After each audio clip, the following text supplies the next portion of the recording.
Bem, com muito prazer recebendo o professor Delfim Neto, é sempre muito agradável as nossas conversas e é inevitável, professor, falar sobre a eleição americana, isso não tem jeito, né? Muitos, inclusive, acho que como foi provavelmente a eleição dos Estados Unidos a mais acompanhada da história, né? Muitos aqui no Brasil, inclusive, tomaram conhecimento sobre um sistema que eles desconheciam, que não é uma eleição direta, né? É uma eleição em que não necessariamente quem tem mais votos populares tem o maior número de delegados no colégio eleitoral, como inclusive aconteceu com Al Gore e com Hillary Clinton.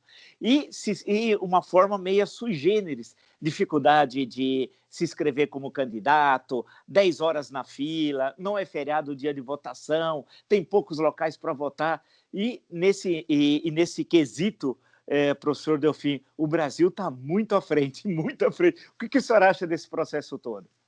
Eu acho o seguinte, primeiro, do ponto de vista tecnológico, nós temos um avanço brutal. Quer dizer, é verdade que você tem um custo gigantesco. Eu acho que o Brasil deve ser uma das poucas nações do mundo que tem uma justiça eleitoral. É verdade que você reaproveita a parte da justiça, mas o custo disso é enorme. Mas eu acho que os benefícios também são enormes.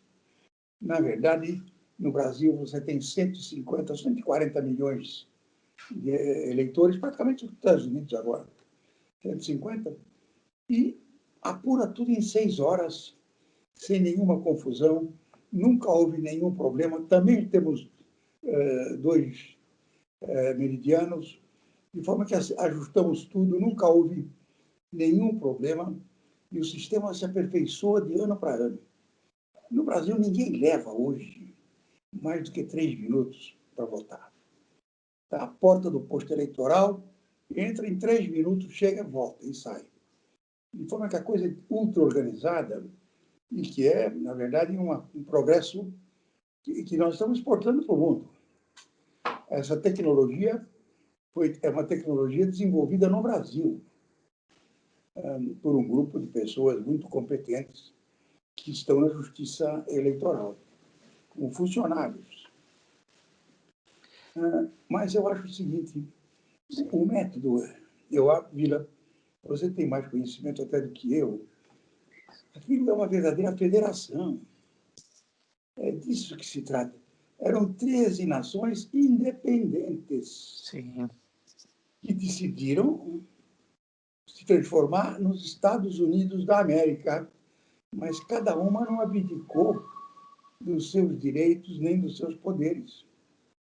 Criou-se um sistema de poder central que não interfere, na verdade, nos estados, a não ser em coisas muito específicas. Quer dizer, lá cada estado tem o seu próprio sistema judiciário. Sim. Lá cada estado tem as próprias leis de divórcio, de aborto. Quer dizer, você tem uma verdadeira confederação. E que se o nome de Estados Unidos da América, e o nosso Rui, quando decidiu a Estados Unidos do Brasil, supôs que aquelas províncias do nosso Estado Imperial fossem entidades autônomas. Ou seja, você criou uma coisa absolutamente inédita. Não inédita que o mundo já tinha isso, mas você criou uma república realmente federativa, mas em que o Estado tem um poder imenso. Nos Estados Unidos, o poder do Estado é muito pequeno. Sim. No fundo, é o controle da moeda, praticamente. O resto, você tem leis federais, para crimes federais, mas, no mais, os estados são independentes. Os estados têm praticamente uma vida soberana.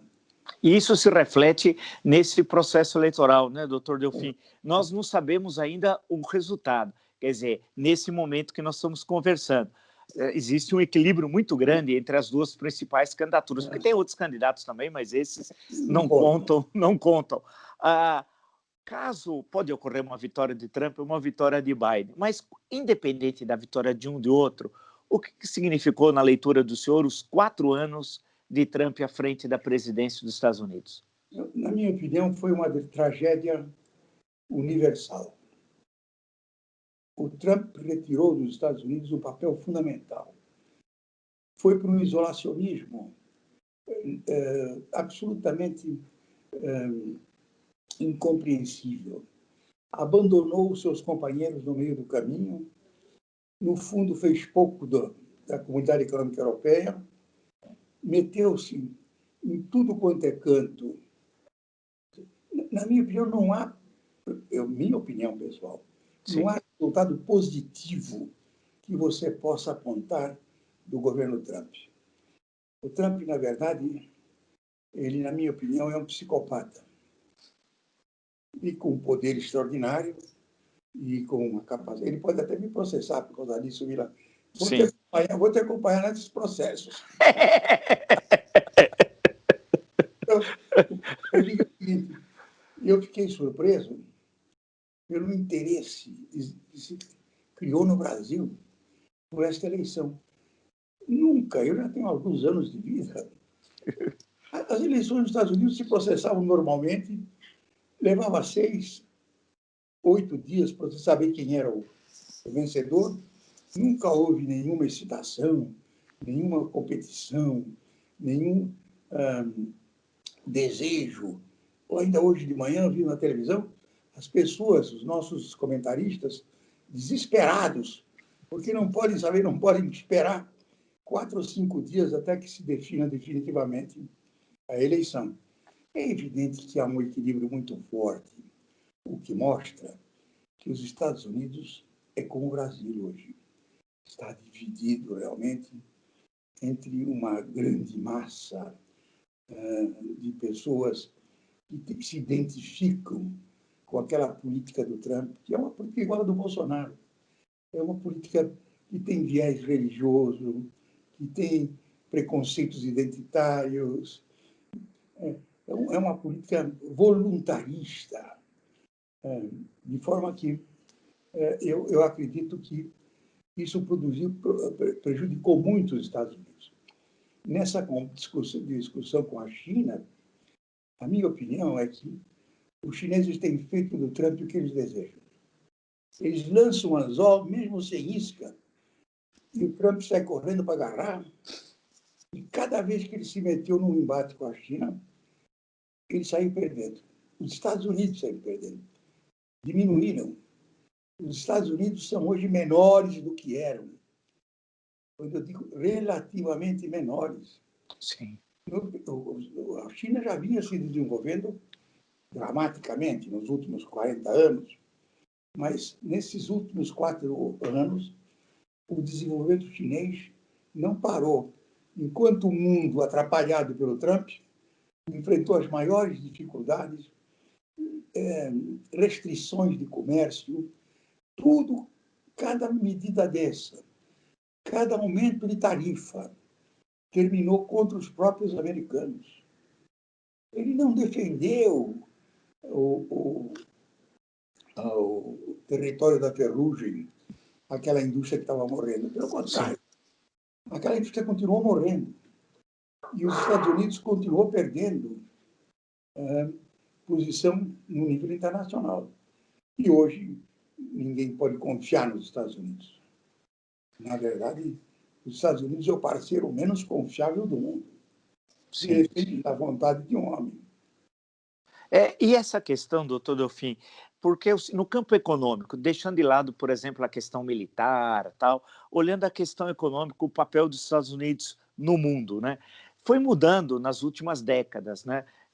Ao mesmo tempo, teve o fim da Guerra Fria, surgiu também a União Europeia, o mercado comum virou a União Europeia, acabou a Guerra Fria, a Rússia se dividiu, a União Soviética, em 16 repúblicas, 17 repúblicas, a maior, claro, a Rússia, e esse aparecimento da China, como o senhor lembrou, nos últimos 40 anos, que é uma coisa fantástica, um crescimento tão rápido em tão curto espaço de tempo.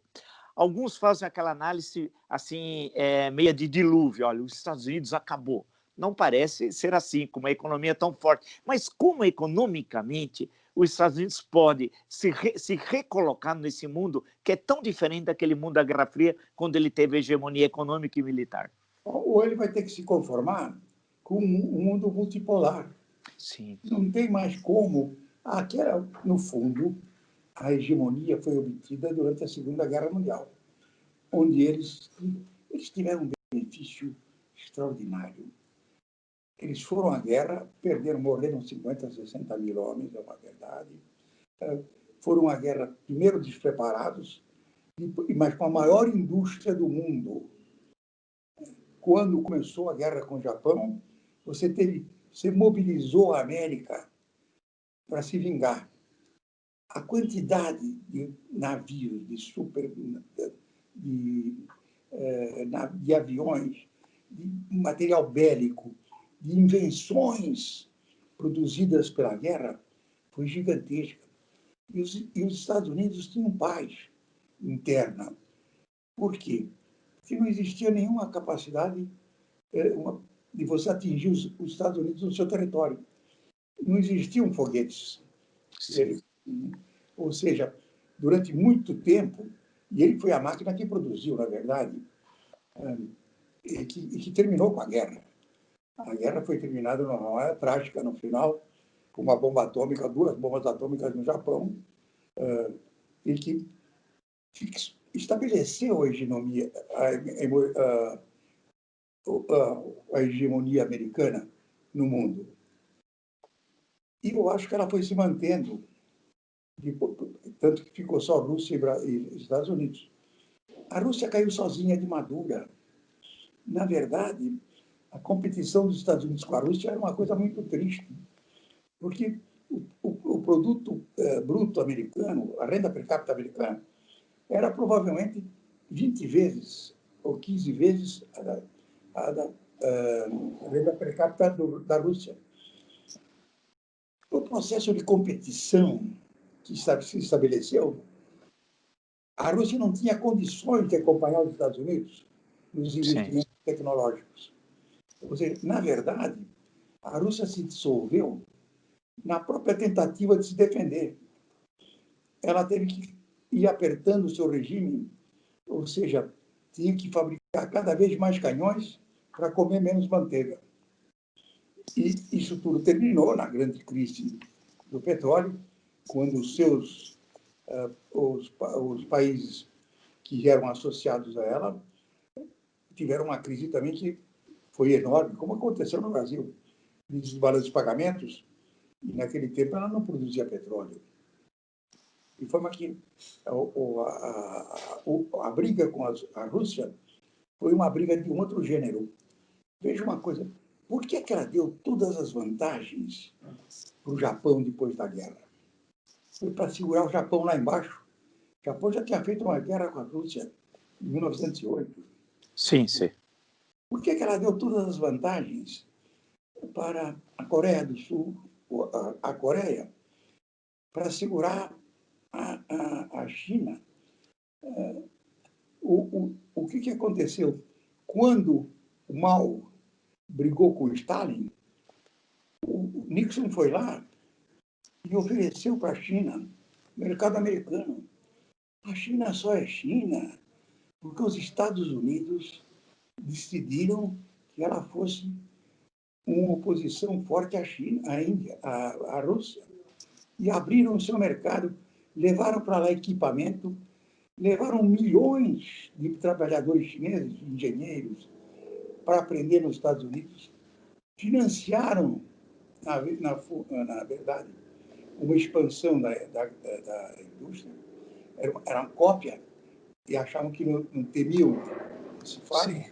Só que o que aconteceu? Eles fizeram isso com o Japão, e o Japão se tornou numa democracia e se acalmou.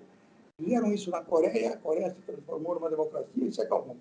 E eu acho que eles tentavam pensar o seguinte: quando a China ficar um pouquinho mais rica, vai ser democrática. E, portanto, não vai acontecer nada, ela vai se acomodar no mundo. Mas durante o problema na China, eu acho, é um problema de cultura. A China é uma sociedade, digamos, cooperativa naturalmente, do ponto de vista religioso. Na verdade, é isso. Não existe o chinês, existe a China. Se você prestar atenção, o chinês fora da China continua chinês. Então, o que me pareceu foi o seguinte: eles, na verdade, ajudaram a China a fazer isso. Quando chegou em 2002, 2003, quando se admitiu a China na OMC, ela foi admitida com todas as regalias. Podia fazer os subsídios que quisesse. No fundo, nunca permitiu a inserção do sistema financeiro. No fundo, eles nunca perderam controle e provaram que aproveitaram com muita inteligência a liberdade que eles tinham interna para restringir a liberdade dos outros no seu país. E hoje, na minha opinião, é a potência emergente. Não Sim. há a menor dúvida que os Estados Unidos é um país, por culpa do Trump, na minha opinião, largamente decadente. Porque, na verdade, os Estados Unidos não tem mais nenhum amigo. Sim. Não existe ninguém no mundo hoje que possa confiar nos Estados Unidos. Essa é uma questão. Nós certamente voltaremos aí durante outros encontros a falar sobre isso, porque as repercussões da eleição americana e a posse do novo ou do atual presidente, caso reeleito, vai ser em janeiro, né? Eu queria pegar uma questão que eu li hoje no jornal, uma entrevista, uma longa entrevista do economista Luiz Carlos Mendonça de Barros. José Roberto, não, irmão, estou trocando. O Mendonça de Barros, que foi seu aluno, inclusive, seu assistente, né? Nós entrevistamos ele no canal, um grande economista. Ele está muito preocupado com o panorama econômico brasileiro e, em certo momento, fala em estagflação. O senhor acredita que é possível nós chegarmos a uma estagflação? Eu acho que, se nós não tomarmos providência, estamos caminhando para isso. Na verdade, a situação fiscal é muito grave. O nosso endividamento, no final, por uma necessidade do coronavírus, do Covid-19, você está quase de 100% do PIB. Ou seja, as expectativas para um desequilíbrio fiscal são muito grandes. Porque, a não ser que o PIB cresça mais depressa do que a taxa de juros real, a relação dívida-PIB vai continuar crescendo. E isso indica ou sugere uma preocupação enorme. O que o Zé está levantando, Zé Roberto, na minha opinião, é um dos mais finos economistas brasileiros hoje. É um homem de uma longa experiência e de uma formação teórica de alta qualidade, de forma que ele tem toda a razão. Eu acho que nós estamos caminhando para o jeito em que teremos baixo crescimento e alta inflação.